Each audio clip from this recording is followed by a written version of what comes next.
안녕하세요. 내 몸 에너지 다이어트 혁명이라는 책을 쓴 경희대학교 한의과대학 이재동 교수입니다. 우선 식채널 구독자 여러분께 이렇게 인사드리게 되어서 반갑고요. 오늘 이 책의 내용에 대해서 좀 쉽게 말씀드리도록 하겠습니다. 연초에 다이어트를 결심했다가 중도에 포기하는 분들이 많습니다. 교수님께서는 다이어트의 핵심이 체중 감량이 아니라 몸의 에너지 흐름이라고 하셨는데 이 에너지 흐름이란 무엇인가요? 네, 많은 분들이 이제 다이어트 시작할 때 뭐 얼마나 적게 먹고 많이 움직일 건가 여기 이제 많이 집중을 하죠. 그렇게 하게 되면 이제 처음에는 체중이 조금 줍니다. 줄지만 어느 정도 이제 순간이 지나면은 정체기가 오거나 또다시 이제 체중이 늘어나면서 이제 다이어트를 포기하는 경우가 많거든요. 사실 그래서 이거는 이제 대부분 내 의지가 부족해서 그렇구나 뭐 이런 생각을 많이 하게 되는데 뭐 의지 문제도 있을 수는 있습니다만 더 중요한 거는 내 몸의 문제, 내 몸의 시스템을 제대로 이해하고 거기에 대한 문제점을 해결하지 않았기 때문에 사실은 요요도 오게 되고 또 정체기도 오면서 이게 해결이 안 되는 거거든요. 그래서 제가 말하는 몸의 에너지라는 건 뭐냐 하면 우리 한의학에서는 이걸 이제 기혈이라는 표현을 씁니다. 기혈이라는 기라는 거는 이제 생명 활동을 하는데 필요한 어떤 움직이는 힘이고요. 혈이라는 거는 실제 어떤 물질의 혈액을 말하는 거죠. 그래서 이제 몸 에너지라는 거는 혈액이 작용해서 우리 생명 활동에 어떤 힘이 생기는 이제 그 부분을 몸의 에너지라고 이제 설명할 수 있는데요. 일반적으로 이제 건강한 몸에서는 이 혈액의 에너지가 잘 이제 만들어지죠. 만들어지고 또 잘 우리 몸의 구석구석으로 잘 세포에 달 공급도 잘 해주고요. 또 이 혈액 자체의 어떤 퀄리티라고 그러죠. 혈액의 질이 굉장히 안정되어 있다는 겁니다. 그래서 저는 이걸 이제 에너지를 잘 만드는 걸 에너지 생성, 또 잘 순환이 돌아가는 걸 순환, 그다음에 이제 혈액의 퀄리티가 잘 유지되는 걸 균형이라는 이 세 가지 구조로 이제 설명을 하는데요. 이 에너지 생성이라는 거는 뭐 여러분들 쉽게 이해하면 음식이죠. 음식에서 위장관, 소화기관에서 영양분을 소화 흡수시켜서 우리 세포 속의 미토콘드리아라는 곳에서 이제 에너지 ATP를 만들어내는 그런 과정이거든요. 근데 이제 이 기능이 만약에 약하게 되면 식사를 하지만 에너지가 만들어지는 기능이 약하기 때문에 이제 쉽게 피곤하고요. 또 에너지 부족으로 이제 기초대사량이라고 그러죠. 기초대사량이 떨어지면서 기초대사량이 떨어지면 어떻게 되냐면 우리가 먹은 음식을 소모를 못 하죠. 그래서 이제 체지방이 복부에 쌓이게 되고요. 이제 겉으로는 마른데 자꾸 이제 배만 나오는 그런 마른 복부 비만의 이제 형태가 생길 수가 있죠. 이제 그리고 두 번째는 우리 에너지가 잘 만들어지더라도 이게 순환이 안 되면요. 순환이 안 되면 또 이제 문제가 생기는 겁니다. 이 순환이라는 거는 에너지가 산소와 영양분을 이제 실어가지고 온몸의 세포로 어떻게 보면 전달하는 그런 과정인데요. 만약에 평소에 움직임이 부족하고 또 운동이 이제 부족하다고 하면 뭐 혈액의 흐름이 이제 둔해지면서 몸도 이제 무거워지고 붓고 또 조금만 움직여도 숨차고 이제 이렇게 되면서 몸에 자꾸 이제 전신적으로 지방이 쌓이는 그런 형태가 되는데요. 그래서 아까 얘기했던 에너지 생성이 부족한 사람 마른 복부 비만의 형태를 나타내게 되고 또 순환이 안 되면 정체되면서 전신적으로 나타내는 이제 이런 전신 비만의 상황이 되는 거죠. 그리고 이제 세 번째는 혈액의 제가 질, 혈액의 퀄리티라고 그러는데요. 이게 이제 문제가 되면 혈액의 질이라는 건 혈액 속에 혈액이 너무 뻑뻑해도 안 되고 혈액의 점도라 그러죠. 너무 뻑뻑해도 안 되고 너무 또 묽어도 안 됩니다. 그리고 또 혈액 속에는 혈당이라는 에너지가 이제 너무 많아도 안 되고 부족해도 안 되고요. 또 지질도 마찬가지고 또 혈액 속에 산소도 마찬가지고요. 또 우리가 산도라 그러죠. 우리가 뭐 약알칼리 또는 뭐 산성 이런 체질을 얘기하는데 이 산도도 지나쳐도 안 되고 부족해도 안 되는 이게 일정한 어떤 균형, 밸런스를 이루어야 되거든요. 근데 이거는 이제 뭐가 작용을 하냐면요. 우리 몸에 이제 수면과 스트레스가 이게 이제 영향을 미치게 되고요. 이 수면과 스트레스의 문제로 인해서 뭐가 영향을 받냐면 호르몬과 자율신경이 이제 영향을 받으면서 이 균형이 깨지게 되죠. 이 이제 균형이 깨지게 되면 호르몬 밸런스도 깨지면서 특히 이제 밤 되면은 막 야식이 땡긴다든지 또 우리가 평소에 먹게 되면 어떨 때는 식사야 생각이 없다가 또 먹게 되면 막 폭식을 한다든지 이런 이제 균형이 깨지는 어떤 현상이 나타나게 됩니다. 그래서 사실은 우리가 생각을 해보면 이 다이어트라는 거는요. 단순하게 많이 먹고 뭐 적게 움직이는 것도 영향을 미칩니다. 그 문제가 아니라 내 몸의 혈액이 일하는 그 에너지가 잘 만들어지고 또 잘 돌아가고 또 그 어떤 혈액의 에너지 퀄리티가 잘 어떤 안정을 이루어야 되는데 이게 이제 무너졌기 때문에 사실은 비만의 형태가 나타나는 거거든요. 그래서 저는 이 다이어트를 단순하게 이제 어떤 체중, 살과의 전쟁이 아니라 내 몸의 에너지, 내 몸의 혈액의 에너지를 회복하는 과정이라고 이렇게 설명을 드리고요. 이 에너지 흐름이 정상적으로 모든 기능이 정상적으로 되면 체중은 사실은 줄이려고 애쓰지 않아도요. 자연스럽게 빠집니다. 피로도 줄고 부기도 빠지고 또 필요 없는 체지방은 자연스럽게 줄어드는 게 바로 이게 제가 말씀드리는 이런 몸 에너지 다이어트라는 말씀을 드리고요. 무엇보다 체중계에 신경을 쓰지 마시고 다이어트를 하면 내 몸의 지금 에너지 상태, 혈액의 상태가 어떤지를 확인하는 이제 그런 부분이 가장 중요하다는 말씀을 드립니다. 보통 칼로리가 높으면 살이 찐다고 생각하는데 교수님께서는 칼로리가 높다고 해서 반드시 체지방이 쌓이는 건 아니라고 하셨어요. 왜 그런 건가요? 네, 이제 많은 분들이 칼로리가 높으면 이제 살이 찐다고 생각하죠. 그래서 이제 다이어트 시작하면 먼저 이제 칼로리 계산하고 또 음식 열량 계산하고 이제 이러는데 사실 이게 전혀 영향을 안 미치는 건 아닌데 하지만 실제 우리 몸에서 이제 체지방이 쌓이는 과정은 단순히 칼로리 숫자만으로 설명되지 않는 경우가 많습니다. 왜냐하면 우리가 같은 음식을 먹어도요. 어떤 사람은 살이 찌고 또 어떤 사람은 그렇지 않은 이유는 이게 사실은 몸에서 그 어떤 칼로리, 에너지를 처리하는 시스템이 다르기 때문에 그런 거거든요. 그래서 이제 책에서 이런 체지방이 쌓이는 조건을 자세히 설명을 해놨습니다만 간단히 좀 말씀을 드리면 첫 번째는 제가 얘기하던 비소화기능이라든지 음식, 즉 에너지 생성에 문제가 있을 때 체지방이 어떻게 쌓이냐 하면요. 이 음식이라는 것은 단순히 이제 우리 몸에 배를 채우는 게 아니라 몸에 에너지를 만드는 재료 원료잖아요. 근데 이 소화기능이 약해서 음식이 제대로 에너지로 전환되지 못하면은 무엇보다 이제 단백질 섭취 같은 게 이제 부족해지겠죠. 그러면 우리 몸에 이제 근육량이 줄고 그렇게 되면서 사실은 외모를 봤을 때는 팔다리는 가늘면서 이제 기초 대사량이 떨어지기 때문에 지방이 자꾸 복부에 쌓이면서 이제 마른 복부 비만이 나타나게 되거든요. 이제 이 상태에서 만약에 우리가 배가 많이 나온다고 복부에 지방이 많다고 식사량을 줄이게 되면 몸은 오히려 이제 에너지를 더 아끼는 모드로 이제 방향이 바뀌게 되고요.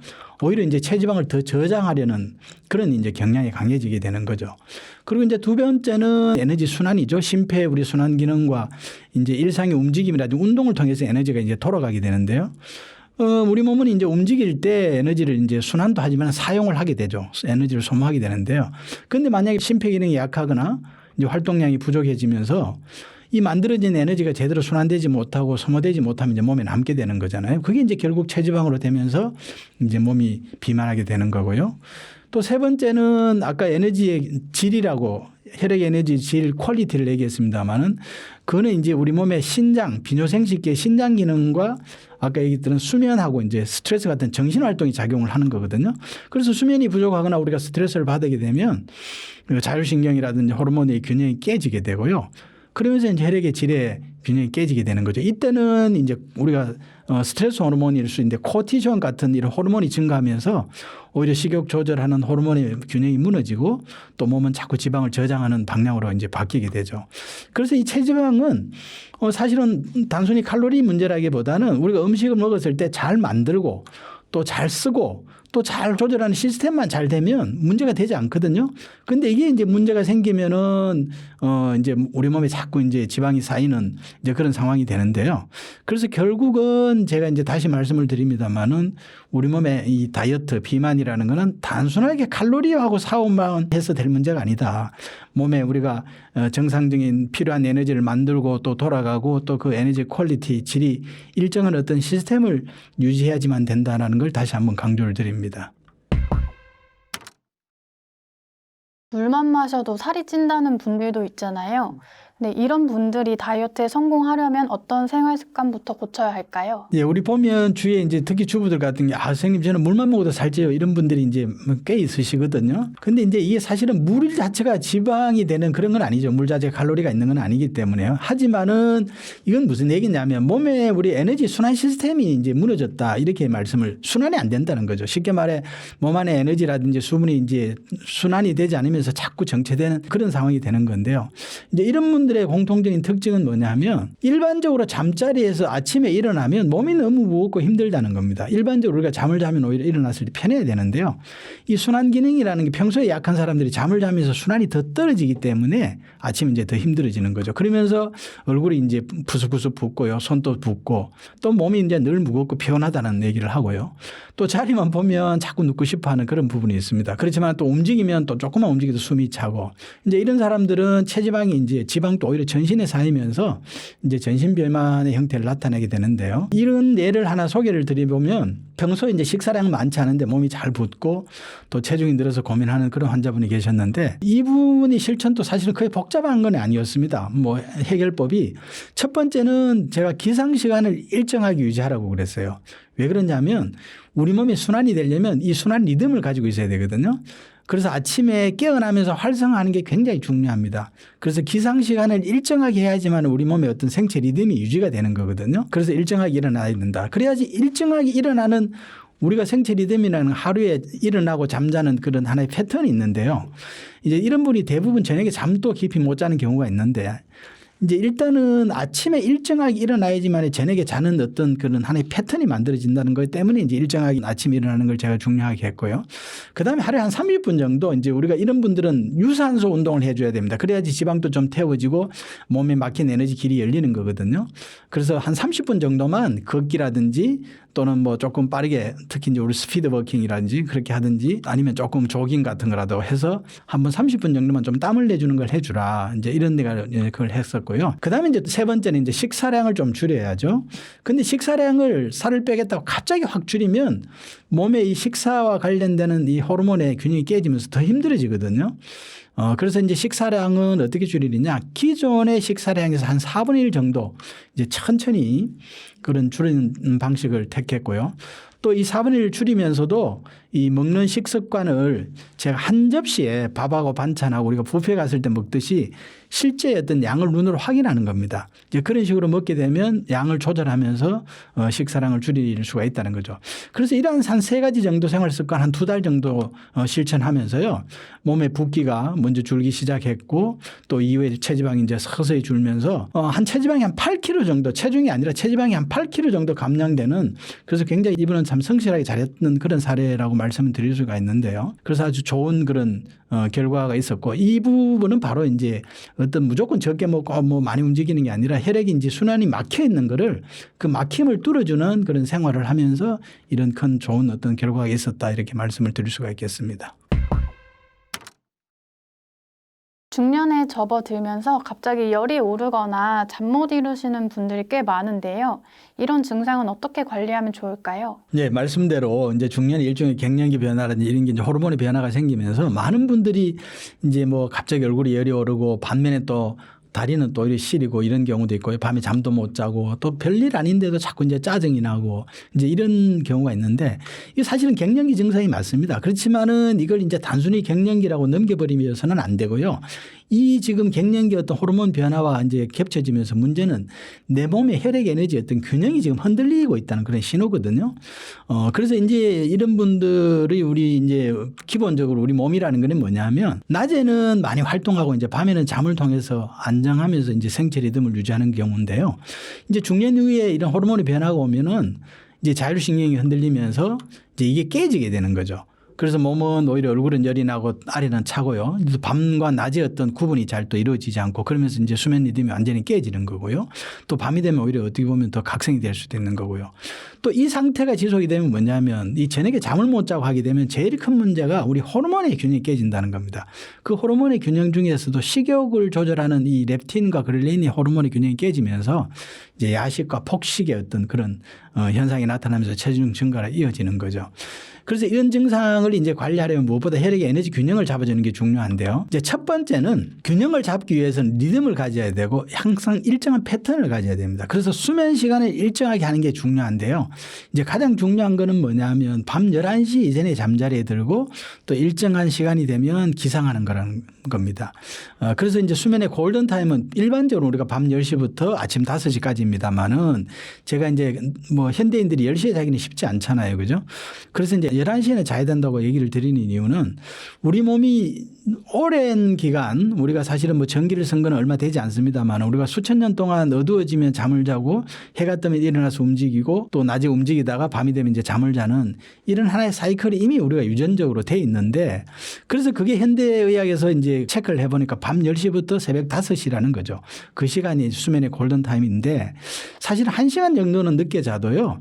우리 몸이 크게 호르몬의 균형이 깨지지는 않습니다. 우리 몸이 1시간 정도는 그래도 버텨줘요. 하지만 11시를 넘게 되면 어떻게 몸에서 반응을 하냐면 나오지 말아야 될 호르몬이 식욕 촉진 호르몬이 나오게 되는 거죠. 왜냐하면 저녁에 어떤 활동을 하고 에너지를 써야 되는 일이 있는 걸로 착각을 하게 되는 겁니다. 그래서 식욕 촉진 그렐린 호르몬이 나오면서 이제 사실은 야식의 유혹이 생기는 거거든요. 그래서 이제 밤 11시 이전에는 꼭 주무시라. 이제 이 말씀을 드리고요. 두 번째 이제 저녁에 자극을 좀 뇌를 자극하는 걸 좀 줄이는 거죠. 뭐 늦은 시간에 과식을 한다든지 또는 뭐 우리가 커피 같은 녹차나 카페인을 섭취한다든지 또 이제 지나치게 우리 현대인들이 뭐 아침에 시간이 쫓기다 보니까 이제 저녁에 가서 뭐 피트니스 센터 가서 과하게 땀을 흘린다든지 또는 뭐 남성들 같은 경우는 가슴 근육을 키운다고 역기를 든다든지 이렇게 하게 되면요. 사실은 몸의 에너지의 어떤 리듬이 다 깨지거든요. 깊은 잠을 잘 수가 없습니다. 이건 더 호르몬의 문제를 유발하면서 사실은 몸의 시스템을 깨게 되고 더 문제를 유발하기 때문에 저녁에는 너무 자극적인 건 피해라라는 말씀을 드리고요. 이제 세 번째는 이제 이런 분들은 우리가 특히 이제 갱년기가 오고 이런 호르몬의 변화가 있을 때는 하체 중심의 운동을 해야 됩니다. 왜 그러냐? 호르몬이라는 건 물의 에너지인데요. 이게 마르게 되면 자꾸 위로 올라가는 에너지가 위로 올라가면서 사실은 얼굴이 열이 나고 아래는 차지거든요. 그래서 하체 중심의 운동을 하게 되면 우리가 이제 뭐 근육이 대부분 한 70% 이상이 하체에 있습니다만 근육을 키울 뿐만 아니라 우리 몸에 올라가 있는 에너지를 아래로 내려주는 이제 그런 측면에서도 굉장히 중요하다 이 말씀을 드리고 이제 이 사례 같은 경우도 이제 제가 책에도 이제 뭐 사례를 넣었습니다만은 중년 여성분 같은 경우가 있었는데요. 뭐 다른 거 안 하고 밤에 이제 스마트폰 줄이고 또 일정한 시간에 잠자리에 들게 하고 또 낮에는 열심히 좀 움직여서 낮이라는 걸 몸에 좀 인식을 하게 하면 이제 그렇게 해주면서 이제 생활 리듬을 안정시키게 되었는데요. 이게 이제 안정되면서 수면의 질도 좋아지고 얼굴의 열감도 줄어들고 그렇게 자연스럽게 이제 체중도 뭐 한 5kg 정도 감량하는 그런 사례가 있었습니다. 그래서 이건 무엇보다 뭐 적게 먹고 많이 움직이는 이런 문제가 아니라 이런 특히 중년에 호르몬의 변화에서 나타나는 거는 이 몸의 에너지의 균형과 관련이 되기 때문에 항상 일정한 식사도 마찬가지고 수면도 마찬가지고 항상 규칙적인 일정한 어떤 생활의 리듬 패턴을 만드는 데 어떤 집중하는 것이 중요하다 이렇게 말씀을 드리겠습니다.